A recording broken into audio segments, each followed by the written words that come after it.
Bom, pessoal, estamos de volta com a série, né? Crítica aos líderes.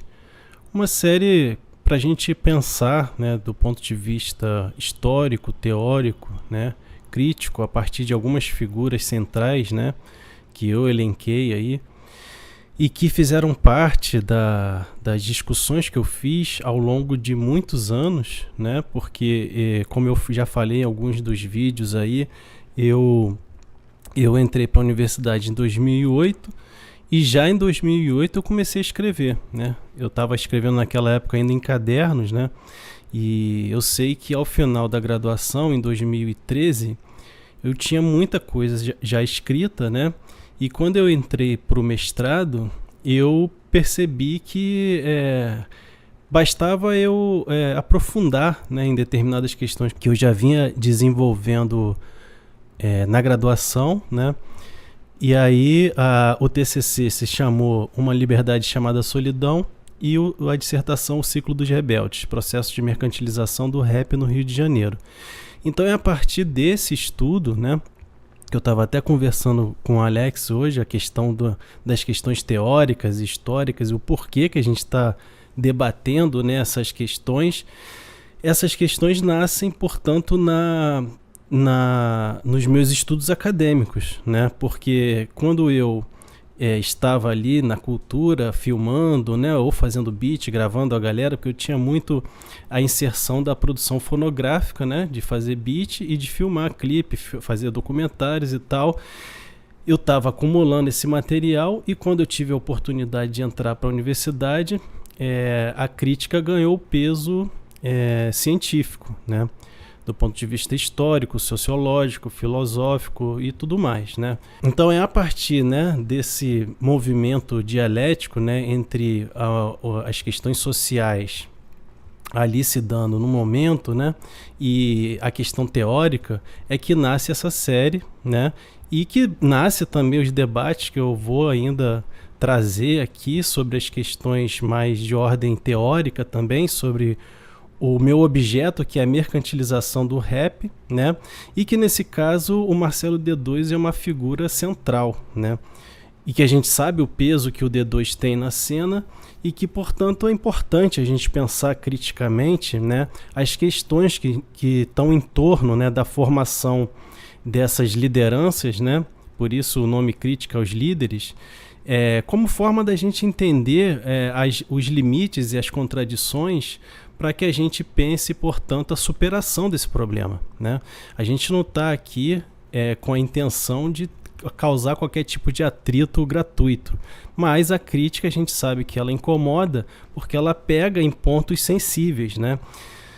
Então não há como evitar, senão observando as questões de forma honesta, né? A gente sabe que a relação que esses ícones da música têm com a indústria faz com que, obviamente, né, pra gente, obviamente, mas para muita gente nem tão óbvio, faz com que a coisa mostre uma outra face, né? E isso é assunto para a gente pensar do ponto de vista conceitual também, né? Porque uma das questões que eu vim pensando de 2008 até 2017, que foi quando eu fiz o TCC, a dissertação, foi organizar esse debate do ponto de vista crítico e teórico também, né? Para que a gente não fique refém da interpretação alheia, né?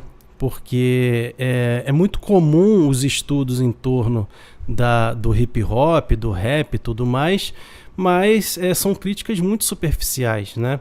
Eu me lembro quando eu li a bibliografia, né, os textos e tudo mais, tinha coisa bastante interessante, como o livro do Rafael Lopes de Souza, né, o do Roberto Camargos, que é um ótimo livro, Rap e Política, e que inclusive toca na questão de classe. O Roberto faz isso, né?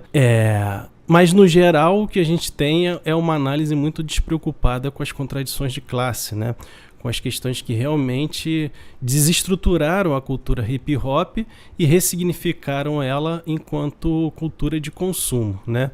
Portanto, inofensiva à ordem que está estabelecida, e o papel dela passa a ser outro, né?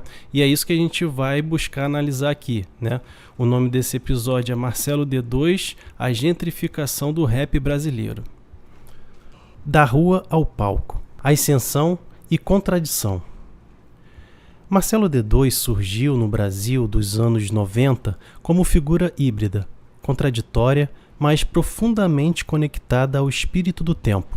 Na interseção entre o rap e o rock, entre a maconha e o protesto, entre a rua e o mercado fonográfico, D2 ocupou o imaginário de uma geração que começava a experimentar o colapso do sonho neoliberal. Seu nome se impôs com o Planet Hemp, grupo que misturava crítica ao proibicionismo, estética cultural e uma dose precisa de provocação midiática.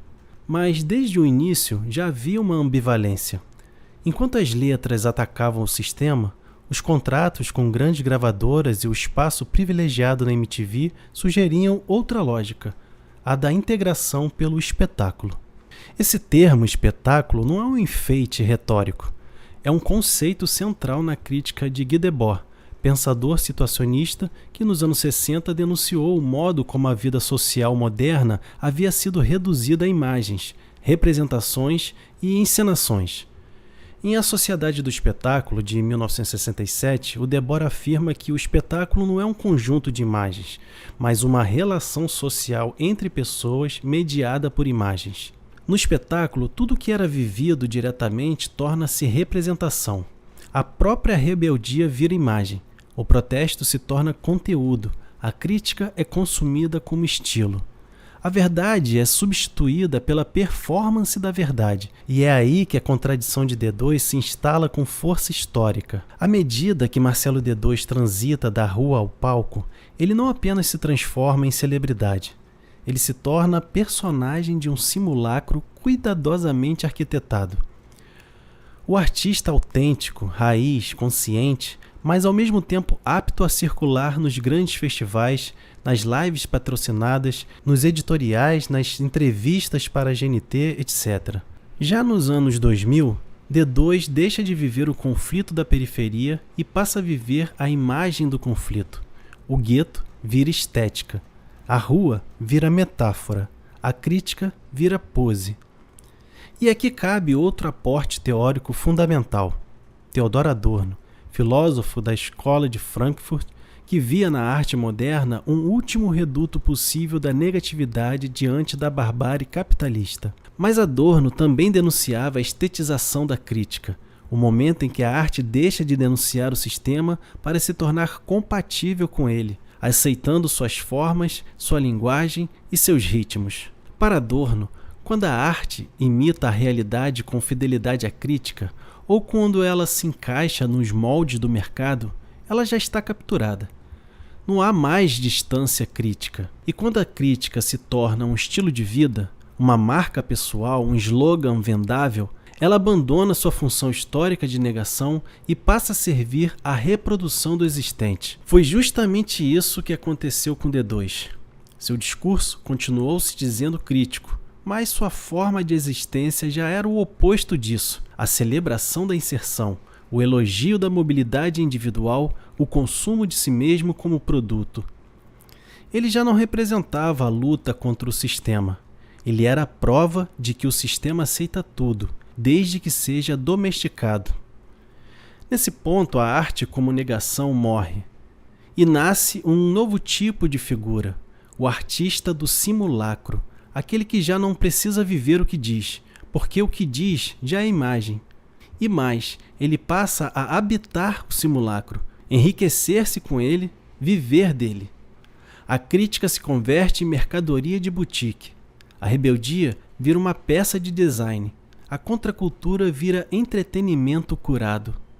É essa transição do vivido ao representado, do grito ao verniz, da dor ao conteúdo visual, que marca o verdadeiro início da gentrificação do rap no Brasil. E D2 não apenas atravessou esse processo, ele o inaugurou como modelo, como forma e como destino. O artista como marca, a estetização da rebeldia. Se o início da trajetória de Marcelo D2 foi marcado por contradições entre o gueto e a indústria, entre a denúncia e o contrato, o passo seguinte foi a transformação da contradição em método. D2 não apenas transitou entre mundos, ele aprendeu a convertê-los em linguagem de marca, em valor de mercado, em aura de autenticidade. Nos anos 2000, o discurso da mistura, samba com rap, morro com asfalto, favela com galeria, foi ganhando contornos publicitários. D2 passou a ser apresentado como um símbolo da nova brasilidade, cosmopolita, estiloso, desbocado, consciente, cool. O rap deixou de ser um grito de urgência para se tornar um elemento de identidade de consumo. Nas capas de revista, nos comerciais, nos festivais de MPB, D2 aparecia como o artista que elevou o rap, que levou o morro ao Leblon, que ensinou o asfalto a falar gíria. Mas o que está em jogo aqui não é só a linguagem, é a lógica da fetichização da crítica. O momento em que a própria crítica se torna vendável, esteticamente palatável e gerenciável enquanto produto simbólico. Marx já havia nos alertado sobre o fetiche da mercadoria, o fenômeno pelo qual as relações sociais são mascaradas por objetos, como se tivessem vida própria. No caso da cultura, o fetiche opera de outra forma, transforma a rebeldia em mercadoria e oculta a sua origem social concreta. O rap, assim, deixa de ser um instrumento de denúncia coletiva e vira um acessório de autenticidade individual.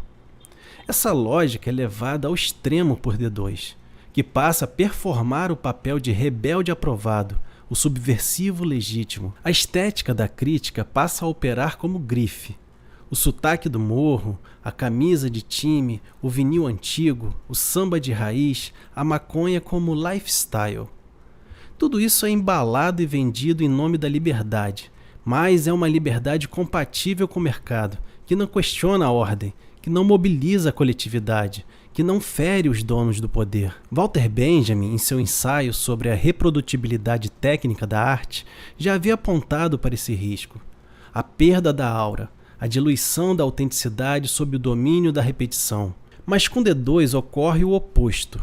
Ele vende a aura como mercadoria. A aura da favela, a aura do samba, a aura do vinil, a aura do pai de família. Tudo vira signo, tudo vira simulacro. Nesse ponto, Marcelo D2 não é mais um artista. Ele é uma marca identitária que oferece ao público uma sensação de pertencimento cultural sem necessidade de pertencimento político. Ele oferece o gozo simbólico da resistência sem o peso real da luta.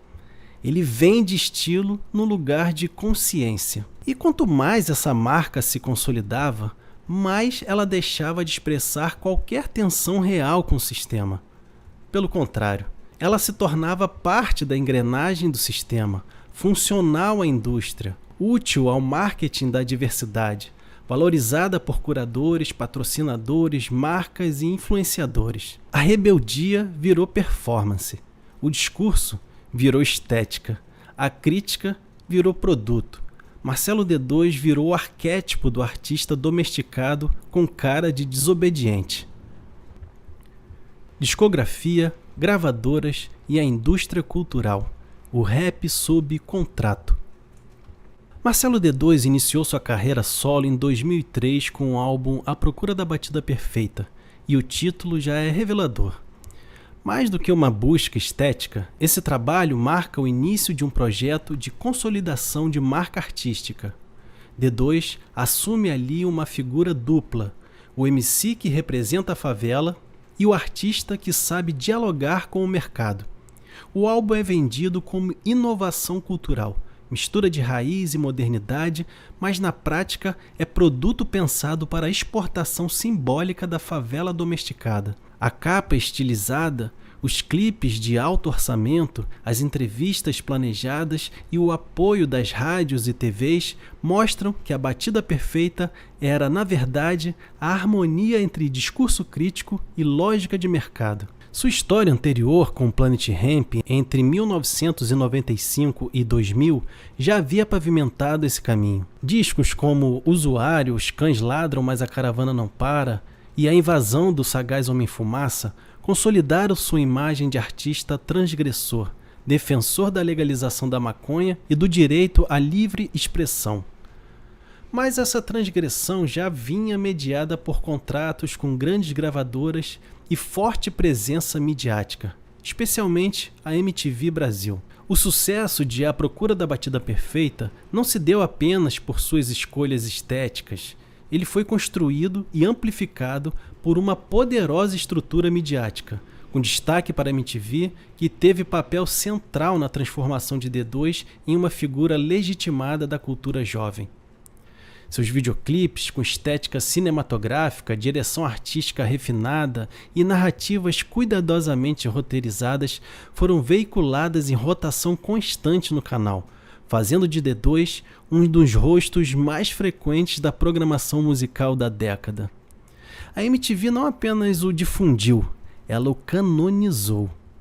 Com prêmios, entrevistas, especiais e menções constantes, Marcelo D2 deixou de ser o cara do Planet Hemp para se tornar o artista solo mais premiado e reverenciado da cena. E com essa legitimação veio o aplauso da crítica especializada, o convite para grandes festivais e a adesão das elites culturais. Ele foi tratado como inteligente, inovador, artista de vanguarda. Essa consagração teve raízes ainda mais profundas, como ele mesmo admite. Na entrevista que me concedeu para o documentário O Som do Tempo, D2 relatou: Vamos começar do começo.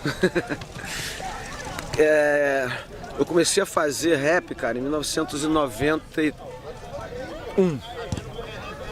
91 foi minha primeira experiência em escrever. E eu tinha visto o Taíde DJ1 na televisão, cantando no Faustão, que hoje em dia ninguém tanto fala que não pode, rap não pode ir no Faustão, mas eu comecei porque o Taíde tava no Faustão e eu vi ele dançando break com a galera, achei demais aquilo. Eu já andava de skate, já tinha um contato com rap americano, mas nunca tinha visto nada nacional. Achei aquilo demais. O trecho é revelador. Ele mostra que a gênese do desejo artístico de D2 já está marcada por um gesto de mediação simbólica, o Faustão como vitrine da legitimação. Ver Taíde na televisão de domingo, ao lado da plateia branca e da dança coreografada, não foi apenas um estímulo, foi a prova de que era possível ser aceito pela máquina cultural, de que havia uma porta de entrada possível desde que se aceitassem suas regras. D2 é desde o início filho dessa tensão entre o gueto e o palco televisivo, entre a vivência e o espetáculo. Discutir seriamente o que significa um artista como D2 estar num programa como Faustão é discutir a inserção da cultura periférica sob a lógica do entretenimento burguês. É compreender que a visibilidade concedida por programas como esse não vem sem custo político. Ela exige tradução, autocontenção, adaptação, neutralização. O que chega até ali já não é o rap como crítica, é o rap como coreografia, como curiosidade, como performance de autenticidade sob controle. Essa legitimação se estendeu para além da música. Jornais, revistas, programas de auditório e festivais passaram a tratá-lo como referência de cultura urbana contemporânea. D2 foi promovido como símbolo de ascensão consciente, de subversão estilizada. E com isso, sua música passou a funcionar não mais como denúncia, mas como trilha sonora de uma reconciliação ilusória entre periferia e mercado. A cultura gentrificada, quando o rap pede licença. O processo pelo qual Marcelo D2 foi absorvido, consagrado e transformado em símbolo do rap legítimo não foi individual. Ele representou, na verdade, o protótipo de um movimento mais amplo de gentrificação simbólica da cultura popular, em que as linguagens periféricas são convertidas em produtos culturais higienizados, para uso e consumo da classe média ilustrada. O que antes era denúncia da ordem, tornou-se decoração da ordem. A gentrificação, no urbanismo, é o processo pelo qual regiões degradadas são valorizadas com a chegada de investimentos privados, expulsando a população original em nome da estética e do lucro. No campo simbólico, a lógica é idêntica. A cultura do gueto é apropriada, ressignificada e revendida, agora sem as contradições, sem a dor, sem o conflito. É o rap sem revolta, a favela sem miséria, o negro sem radicalidade. Marcelo D2 foi o símbolo inaugural dessa mutação no Brasil. Sua trajetória articulou com rara eficiência os vetores dessa gentrificação simbólica. A estética do morro traduzida para os palcos da elite. O discurso da autenticidade convertido em performance de mercado. A musicalidade da periferia reconfigurada para agradar as sensibilidades urbanas ilustradas. E o rap transformado em elemento cultural sofisticado para o consumo em festivais de boutique, playlists curatoriais e editoriais de moda. D2 deixou de incomodar, ele passou a confortar. Sua música, antes tida como perigosa, tornou-se trilha sonora de publicidade socialmente responsável, jantares veganos e exposições sobre diversidade. A crítica deu lugar à representatividade. A urgência foi substituída pela ancestralidade. O conflito cedeu à convivência. Ao invés de tensionar a ordem, D2 passou a representar o rap que pede licença para entrar, que se curva às exigências do gosto médio, que oferece beleza no lugar de incômodo, que educa o público sobre o lado bom da favela, sem expor a violência estrutural, o racismo cotidiano, a guerra de classes. Ele foi absorvido pela lógica do multiculturalismo neoliberal, aquele que diz todas as vozes importam, mas silencia toda a voz que ameaça de fato o sistema. E é aqui que a gentrificação do rap se consuma. Não se trata apenas de quem está no palco, mas de quem deixou de estar. A nova cena, inspirada em D2, aprende a não falar de racismo estrutural, mas de autoestima. Aprende a não denunciar a polícia, mas a exaltar a própria superação. Aprende a evitar o conflito, a fazer do rap uma linguagem neutra, curada, limpa, instagramável. O gueto vira conceito, a crítica vira campanha, o rap vira slogan. Essa operação simbólica é eficiente, mas trágica. Porque ao mesmo tempo em que amplia a visibilidade da cultura de rua, esvazia seu potencial transformador. Ela não emancipa, ela domestica. D2 não é apenas parte disso, ele é agente disso. E esse novo cenário que se abre do rap que performa a resistência, mas serve à reconciliação, só é possível porque artistas como D2 abriram mão do confronto real com a ordem, trocando a luta pela curadoria, a urgência pela estética, a tensão pela aceitação. O homem da mídia, como Marcelo D2 moldou a cena e silenciou a rebeldia. Marcelo D2 não é apenas um artista que foi absorvido pela lógica do mercado. Ele também se tornou uma engrenagem da legitimação cultural neoliberal, atuando como filtro simbólico, como validador informal e como mecanismo de disciplina estética e política dentro da cena do rap carioca. Sua relação com a mídia burguesa é peça-chave desse processo. D2 sempre soube ocupar os espaços concedidos. Faustão, Altas Horas, Roda Viva, Multishow, GNT, Canal Brasil, Vogue, Trip, Rolling Stone, entre outros. Mas sua presença nesses veículos não se deu de forma tensa ou contestadora. Ao contrário, ele aprendeu a traduzir o desconforto da favela numa linguagem aceitável para o centro, uma linguagem comedida, esperta, charmosa, jamais disruptiva. Esse trânsito permanente entre favela e Leblon, entre a batida e o briefing, entre o vinil e a grife, forjou uma figura ambivalente, um rapper aceito pela elite cultural e ao mesmo tempo um legitimador simbólico do rap para a elite. D2 passou a funcionar como carimbo de autenticidade. Quem tem D2 do lado tem chancela, tem visibilidade, tem palco. Sua presença em feats, entrevistas e eventos se tornou sinal de entrada na cena profissionalizada, enquanto os nomes críticos demais, indomáveis demais, radicais demais ficaram à margem. Isso se manifesta com clareza no rap carioca do século XXI, que se estrutura em torno de redes de reconhecimento e prestígio, nas quais D2 tem posição privilegiada. Seus vínculos com artistas como Saim, BK, Akira Presidente, Felipe Ret, Papatinho, entre outros, não são apenas musicais, são simbólicos. Ele é o patriarca informal de uma cena disciplinada, que prefere falar de estilo, superação e ancestralidade do que de guerra de classes, violência policial e revolta antissistêmica. D2 ajudou a consolidar um modelo de artista periférico bem-sucedido, o negro que não assusta, que fala bem, que veste bem, que circula entre artistas, jornalistas, políticos e empresários. Essa figura tornou-se dominante. Ela restringe os parâmetros do que é considerado válido, bonito, legítimo no rap carioca. A crítica frontal é taxada de ressentida. A radicalidade é lida como um amadorismo. A independência é tratada como atraso. Nesse processo, Marcelo D2 se torna agente do silêncio simbólico. Ele não precisa atacar ninguém. Ele apenas não cita, não colabora, não divulga, não legitima. E assim exclui, filtra, organiza o campo. Seu silêncio é seletivo.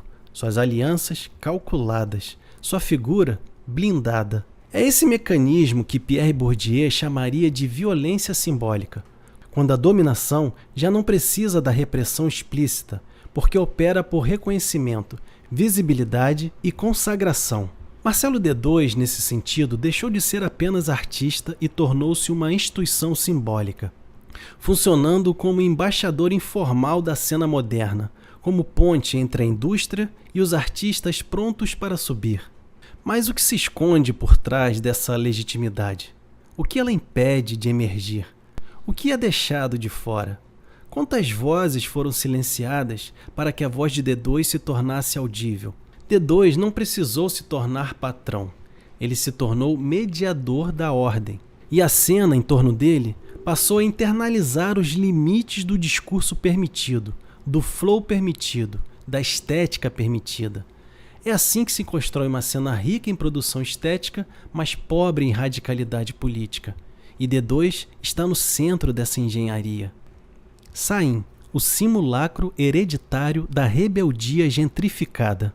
Nenhum processo de gentrificação simbólica da cultura se completa sem a sua reprodução familiarizada, estetizada e destituída de conflito. É nesse ponto que entra em cena Saim, filho de Marcelo D2, apresentado como a nova geração do rap carioca. Mas o que Saim representa não é o novo, e sim a repetição domesticada de um projeto já desativado em sua origem, o simulacro da rebeldia, agora herdado como patrimônio de classe. Saim nunca precisou confrontar a ordem para ser ouvido. Seu nome já chegou com lastro, com palanque, com selo de autenticidade garantido pelo sangue. Sua estreia foi feita sob as luzes da legitimação cultural, beats assinados por produtores de renome, feats com artistas consagrados, entrevistas com roteiros montados, videoclipes com direção cinematográfica. Nenhuma margem, nenhuma tensão real, nenhum confronto simbólico. Sua estética, sua postura e sua presença performam uma rebeldia bem comportada, cuidadosamente administrada, que se aproxima mais do lifestyle do que da denúncia. Saim é, por excelência, a figura do simulacro. Segundo Jean Baudrillard, o simulacro é mais do que uma cópia falsa da realidade. Ele é o estágio final de uma operação simbólica na qual a própria realidade é substituída por representações autossuficientes, que não remetem a nenhuma experiência concreta. Como escreve o autor em Simulacros e Simulação, o simulacro é a substituição do real pelos signos do real. O real não desaparece, ele é absorvido na operação do código. No caso de Saim, não se trata de representar a favela, mas de representar a imagem da favela já filtrada, estilizada e higienizada por seu pai. Ele não copia a rebeldia, ele atua uma versão neutra e palatável da rebeldia já tornada produto. Trata-se de um duplo vazio, sem referência concreta, um avatar domesticado da revolta, pronto para circular em ambientes curados, protegidos, progressistas e mercadológicos. Saim não rompe, não transgride, não incomoda. Ele encena. Encena bem. Encena com estilo. E isso não é falha. É a própria função que o simulacro cumpre na lógica cultural do capitalismo avançado. A substituição da crítica real por sua performance inofensiva. Saim é, portanto, a encarnação do simulacro de resistência, herdeiro da marca Marcelo D2, embalado para a era do pós-engajamento, onde as palavras são certas, os códigos respeitados e o conflito é cuidadosamente evitado. Como em Baudrillard, a hiperrealidade se impõe. A imagem da rebeldia ocupa o lugar da rebeldia real. A crítica já não existe. O que há é o gesto de crítica enquanto produto simbólico, a embalagem do dissenso sem conteúdo. E é aqui que a crítica precisa ir além da figura do indivíduo. Saim não é apenas filho de D2, ele é produto final de um processo histórico de neutralização, um herdeiro simbólico de um campo já domado, um operador involuntário da estetização da crítica como valor de mercado.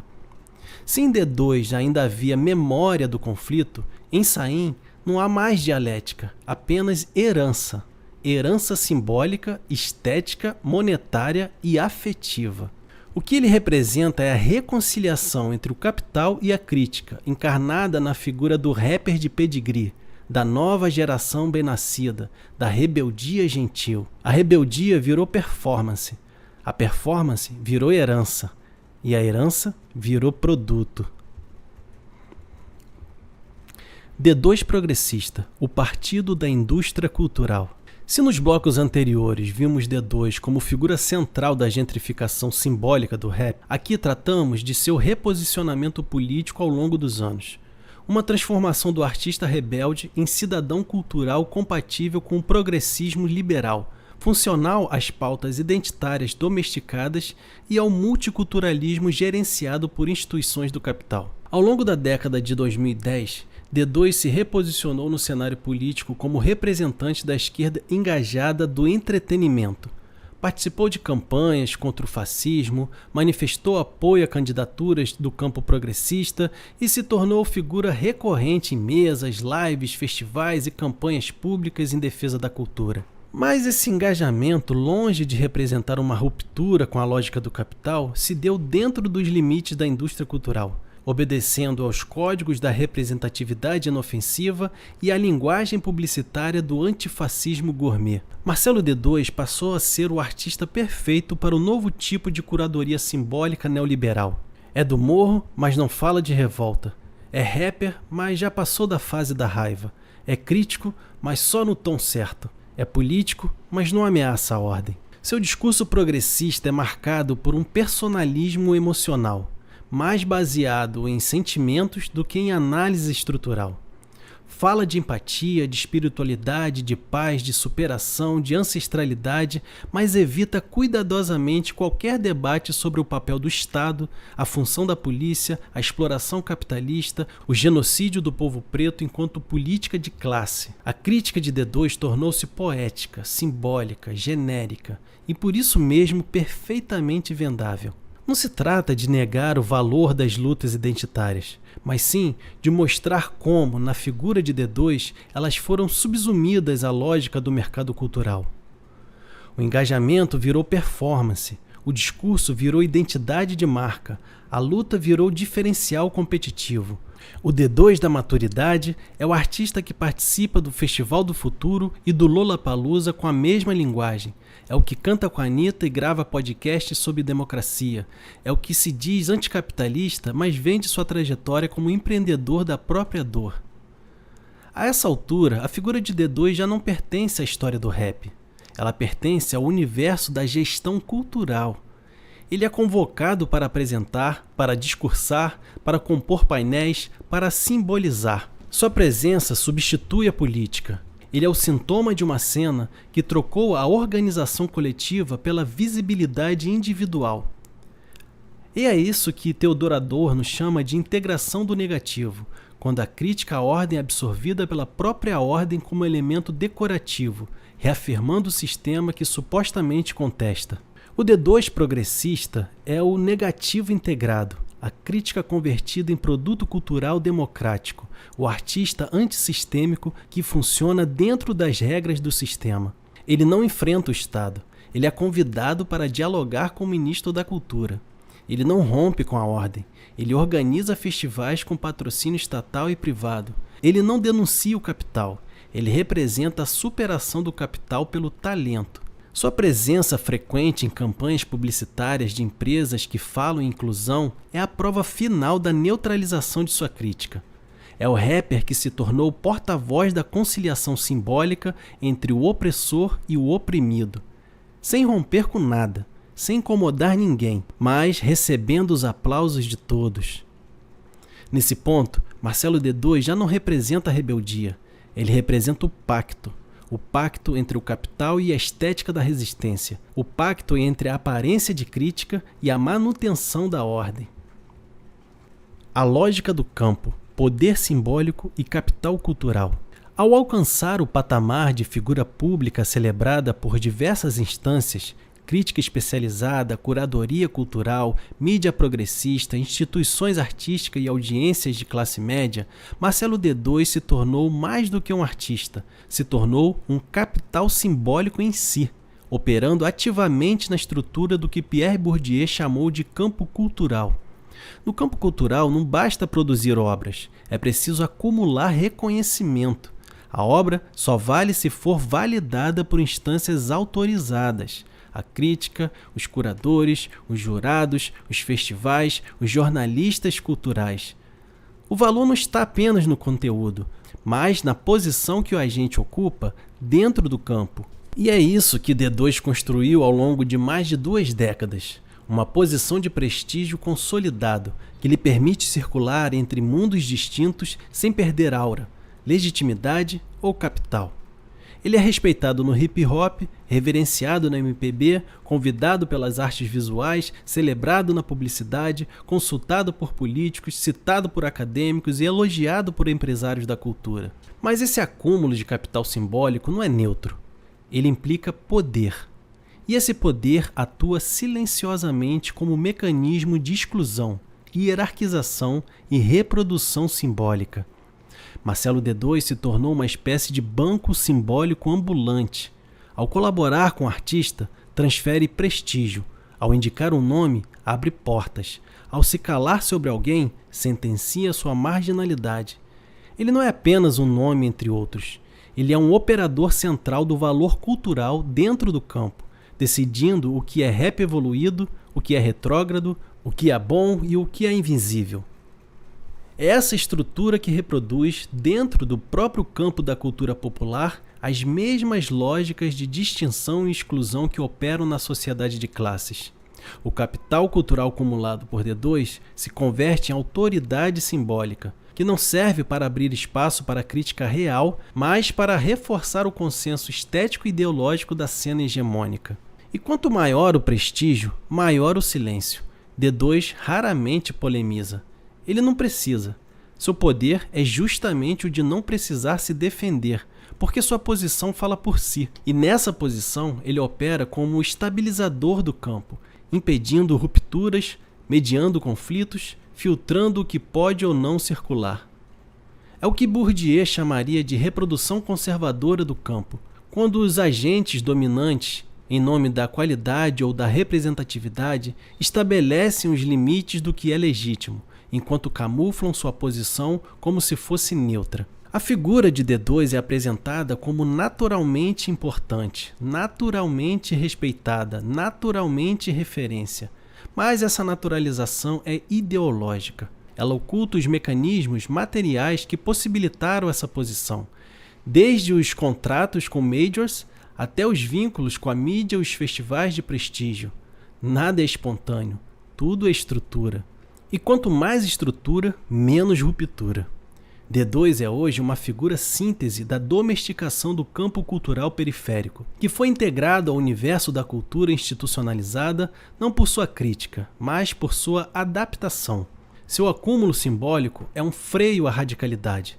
Sua autoridade é um obstáculo à contracorrente. Sua aura é a embalagem perfeita do consenso. O que está em jogo? O fim da crítica como força real.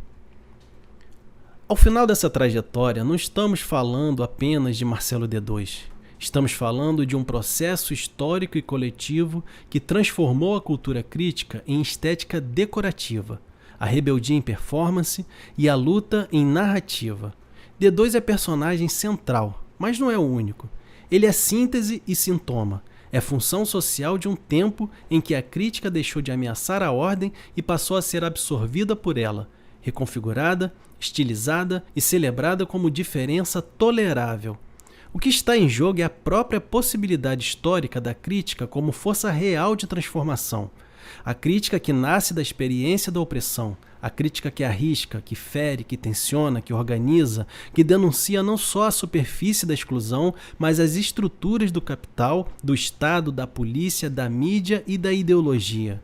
Ao substituir essa crítica por performance, visibilidade e aura, a cena produz simulacros de enfrentamento, figuras que falam em resistência, mas sem resistência, que encenam o dissenso, mas são aceitas como consenso. Marcelo D2 não representa mais a periferia. Ele representa a possibilidade de que a periferia seja incorporada sem risco à lógica da ordem. O rap que antes rompia, agora pede espaço. O rap que era arma, agora é trilha.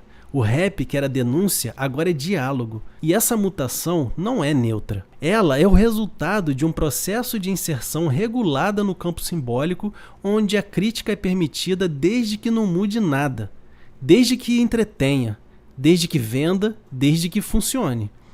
O que D2 representa, no fim, é o modelo da crítica vencida, que venceu sendo vencida.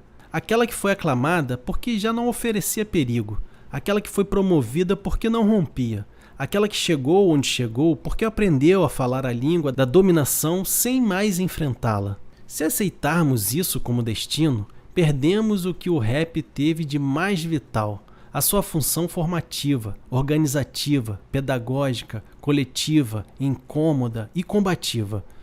Por isso, mais do que uma crítica ao artista, este episódio é um chamado à lucidez histórica, para lembrar que sem a crítica real não há emancipação possível, e que enquanto estivermos aplaudindo simulacros, estaremos contribuindo para a manutenção de tudo aquilo que dizemos querer transformar. Contra o silêncio, a crítica. Marcelo D2 não é um desvio, ele é a forma vitoriosa da crítica derrotada. Aquele que atravessou a história do rap, mas não como traidor declarado, mas como arquétipo da neutralização. O artista que deixou de ser ruptura para virar ponte, que trocou o enfrentamento pelo trânsito, que substituiu o povo pela plateia. Mas a crítica não morre com ele. Ela ressurge quando recusamos a conciliação simbólica, quando rompemos com a reverência, quando voltamos a perguntar a quem serve essa arte, quem ela incomoda, quem ela silencia. Esse episódio, portanto, é um ajuste de método. É a recuperação da crítica como arma, como forma de pensar e de agir, como lugar de desconforto e combate. Aqui a crítica não é ornamento, é ofensiva. Se a cultura se tornou o novo campo de guerra, então o rap, antes trincheira, precisa decidir. Vai continuar como trilha sonora da festa ou vai voltar a ser instrumento de confronto? E você aí do outro lado? Vai continuar aplaudindo líderes domesticados ou vai construir junto uma crítica organizada e sem medo? Então, pessoal, chegamos ao fim aí de mais esse episódio, né, sobre o Marcelo D2. É importante ressaltar que nossa intenção aqui é produzir uma teoria crítica do rap, principalmente analisando o rap carioca, que foi o rap que eu estudei, né, na minha dissertação, e que aqui é uma oportunidade da gente mais ou menos aprofundar em algumas questões que são bastante pertinentes, que vêm sendo debatidas há muito tempo, mas que carece de uma publicidade, né, de uma publicização, de um debate mais amplo, né, que ecoe mais, para que a gente pense e reflita de fato, a partir de uma perspectiva coletiva, quais são as contradições que estão emperrando a cultura hip hop a se emancipar e a ajudar a própria sociedade a possíveis caminhos emancipatórios, né, que vão exigir, sem sombra de dúvida, né, confrontos frontais, né, contra a ordem estabelecida, contra a burocracia, contra a polícia, contra a justiça burguesa, contra a indústria cultural, né, contra a mídia burguesa, contra todas essas estruturas que historicamente, né, serviram e servirão, se não forem derrubadas, para garantir a dominação de classe, né? Então aqui a perspectiva que eu proponho é uma perspectiva materialista, né? É bom lembrar que esse trabalho que eu estou divulgando aqui agora é um trabalho que eu desenvolvi de 2008 até 2017, que foi o meu trabalho o TCC, né? O meu trabalho de conclusão de curso e a minha dissertação de mestrado, né? Agora eu estou terminando meu doutorado, né, no programa de pós-graduação em História Social, investigando o cinema político independente do Rio de Janeiro, né? Que vai ser conflitos de classe na produção cinematográfica. Enfim, mas sobre isso eu vou falar em outros episódios. O próximo episódio vai ser sobre o Mano Brown. Um abraço.